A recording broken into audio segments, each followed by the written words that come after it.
Now we're going to do two sort of quick examples and then wrap things up. Find the equation of the hyperbola with the following characteristics. We've got asymptotes of y equals plus and minus 2/3 x and vertices at 0, 4 and 0, negative 4. I'm going to draw a quick sketch here just to get myself grounded with the orientation. And if the vertices are at 0, 4 and 0, negative 4, that means that this hyperbola is vertically oriented, which means we're looking at y squared over a squared minus x squared over b squared is equal to 1. Because also the center is at the origin, which is halfway between the two vertices. Now I can use the information I have from the asymptotes, which have equations y equals plus and minus.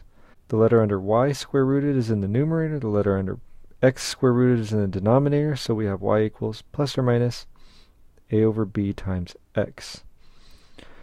What I get from this is that a over b is 2/3. What I get from the quick and dirty sketch that I drew is that a is actually equal to 4, because those are the coordinates of the vertices.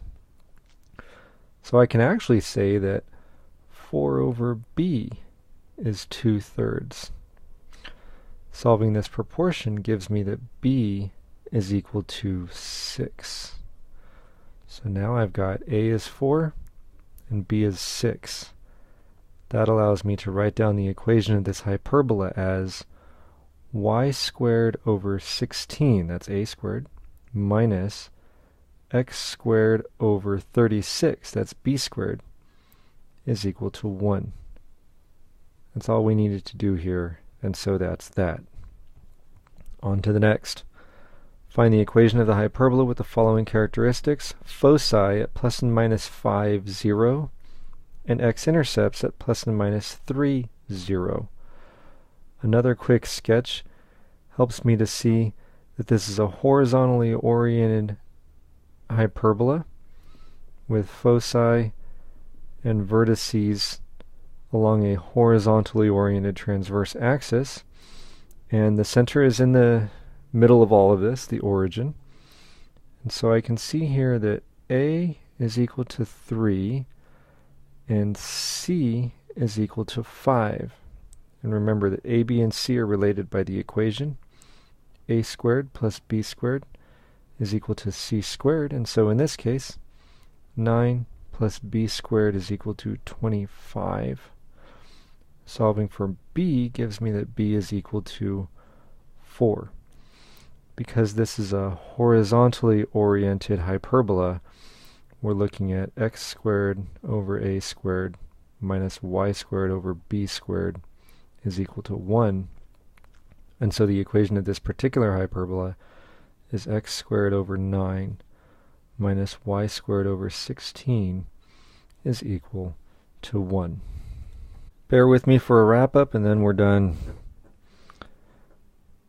A hyperbola with an equation x squared over a squared minus y squared over b squared is equal to 1 has an orientation that is horizontal and so opens left and right.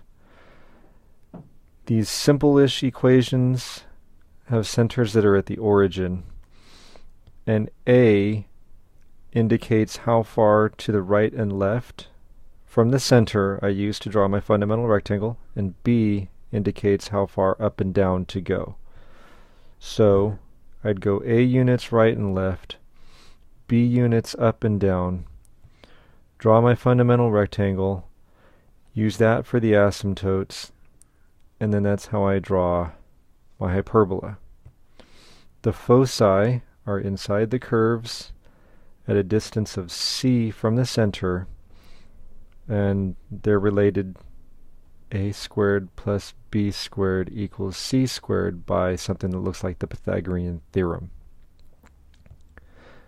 For an equation that's y squared over a squared minus x squared over b squared equals 1, we're looking at a vertically oriented hyperbola that opens up and down, and what's the same is a is the distance from the center to the vertex.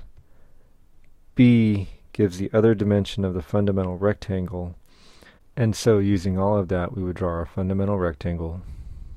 The diagonals give us the asymptotes. And the foci are still related by that same equation, a squared plus b squared equals c squared. The asymptotes of the horizontally oriented hyperbola are given by y equals plus or minus b over a times x, where we have the letter associated with the y variable in the numerator of the slope, the letter that's associated with the x variable in the denominator of the slope. In the case of the vertically oriented hyperbola, our asymptotes are y equals plus and minus a over b times x. But what's the same about this is that the letter associated with the y variable is in the numerator of the slope. The letter that's associated with the x variable is in the denominator of the slope. That's always going to be true. These more basic equations are for hyperbolas whose centers are at the origin. If the center's not at the origin, you're going to see an hk, and so we'll see equations that look like x minus h, the quantity squared, over a squared, minus y minus k, the quantity squared, over b squared, is equal to 1. And this is the equation of a hyperbola that has a horizontal orientation. It opens left and right. The center is at hk, and from there we would go a units to the right and to the left to get the vertex, b units up and down for the other dimension of the fundamental rectangle, draw the fundamental rectangle as before, draw the asymptotes as before, but now the equations of the asymptotes are just a little more interesting. We have this y minus k is equal to plus or minus b over a times the quantity of x minus h. What's the same as before is that the letter associated with the y variable is in the numerator of the slope. The letter associated with the x variable is in the denominator of the slope.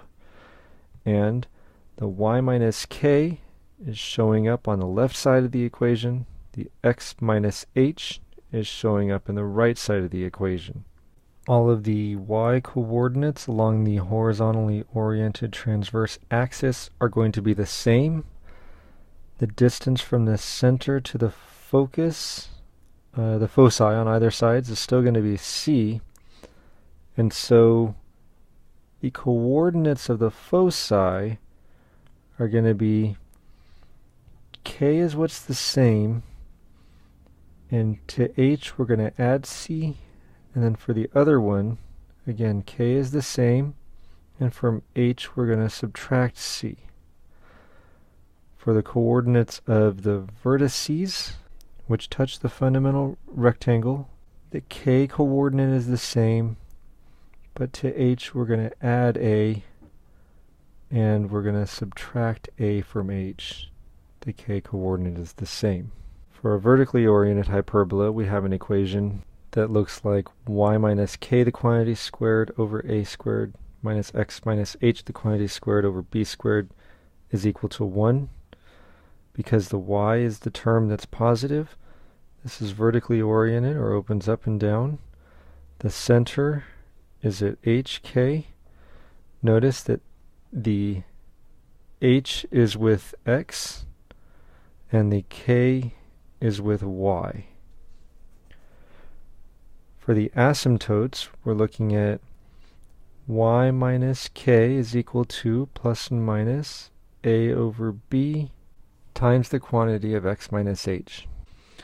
The x minus h and the y minus k come from the numerators of the terms, and the number associated with y is in the numerator of the slope of the asymptote. The number associated with x is in the denominator of the slope of the asymptote. A units up, a units down, those give me my vertices. B units to the right and to the left give me the other dimension of my fundamental rectangle. Drawing the fundamental rectangle gives me the asymptotes. That gives me the shape of the hyperbola. this hyperbola is vertically oriented, and so it has a vertical transverse axis on which are the foci, still related by the equation a squared plus b squared is equal to c squared. And now, along this transverse axis, it's the x-coordinate that's the same.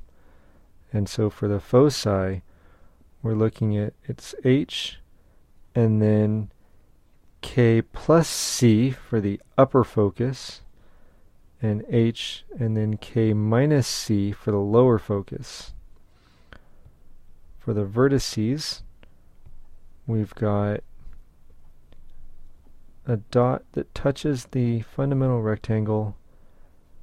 H is the same, k plus the distance a from the center, and for the other one we've got h, k minus the distance a from the center.